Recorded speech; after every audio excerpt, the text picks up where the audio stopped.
వెంకటేశ్వర స్వామికి ఎవరైతే ఉపవాస దీక్ష చేస్తారో ప్రతి శనివారం ఒక్కసారి ఈ నియమాలను తెలుసుకోండి.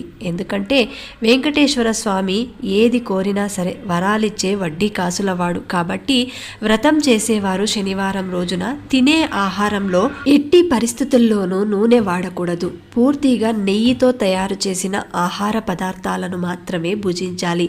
మధ్యాహ్నం ఒక్క పూట మాత్రమే భోజనం చేయాలి. రాత్రి ఫలహారం తీసుకోవచ్చు. మద్యం, మాంసం లాంటివి తీసుకోకూడదు. బ్రహ్మచార్యం పాటించాలి. ఎవరైతే ఈ నియమాలను పాటిస్తూ 7 శనివారాల వ్రతాన్ని ఆచరిస్తారో వారి కోరిక తప్పకుండా ఫలిస్తుంది. ఇక ముడుపు ఎలా కట్టాలంటే, వ్రతం మొదలుపెట్టిన మొదటి రోజు ఒక పసుపు వస్త్రంలో 11 రూపాయలు దక్షిణ ముడుపు మూటలా కట్టి శ్రీనివాసుని పటం ముందు ఉంచి ఈ యొక్క సంకల్పం నెరవేరితే తిరుమలకు దర్శనానికి వస్తానని మొక్కుకోండి.